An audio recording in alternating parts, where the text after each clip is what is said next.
Lorsque la France sera sortie de l'Union européenne, de l'euro et de l'OTAN, elle ne s'isolera pas du reste du monde. Il y a 6686 traités qui lient la France au reste du monde.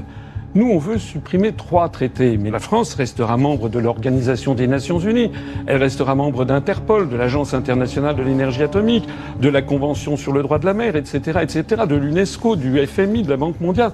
Donc c'est une erreur de croire que sortir de l'Union européenne, ce serait se transformer en Corée du Nord. On vous répète partout que si la France sort de l'Union européenne, de l'euro et de l'OTAN, elle serait isolée du monde. Certains analystes de plateau expliquent même qu'une France isolée n'aurait plus de poids dans le monde. Regardez ce qui s'est passé avec le Mercosur. Dès que la France s'écarte d'un accord, on parle immédiatement d'isolement. Paris n'a plus de minorité de blocage et paraît isolé dans ce dossier. Et Ursula von der Leyen devrait signer l'accord dès lundi en Amérique du Sud. Donc même un désaccord est égal à un isolement.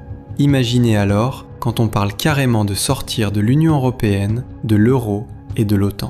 Mais isolé de quoi exactement ? La France va être gommée de la carte, c'est ça ?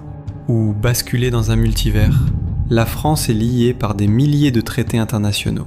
Elle est membre de l'Organisation des Nations Unies, du Fonds monétaire international, de la Banque mondiale, de l'UNESCO. Donc non, dénoncer 3 traités ne gomme pas la France. Sortir de l'Union européenne, ce n'est pas disparaître de la carte. La France continuerait à commercer, à signer des accords, à coopérer avec le reste du monde, comme le font la majorité des pays sur Terre.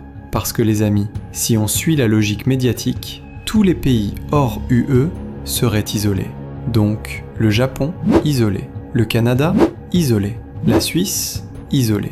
Évidemment que non. Il faut maintenant, je pense que les opinions publiques européennes entendent cela et se rendent compte que sortir c'est catastrophique. C'est vrai que ça crée un sentiment étrange en termes démocratiques, c'est l'idée que quelque chose est irréversible. Si c'est irréversible, c'est pas démocratique puisqu'on ne peut pas le remettre en cause par la démocratie. Eh bien oui, il y a des choses en démocratie qui sont irréversibles, ça s'appelle le progrès. Et les Européens peuvent être fiers de ces irréversibilités et la construction européenne fait partie de ces irréversibilités nécessaires. Sérieusement ? Ce monsieur est juste fou. Ce qui est irréversible, c'est sa connerie. Alors oui, sortir de l'UE, ça change profondément les règles du jeu. Mais dire que la France serait coupée du monde, c'est faux.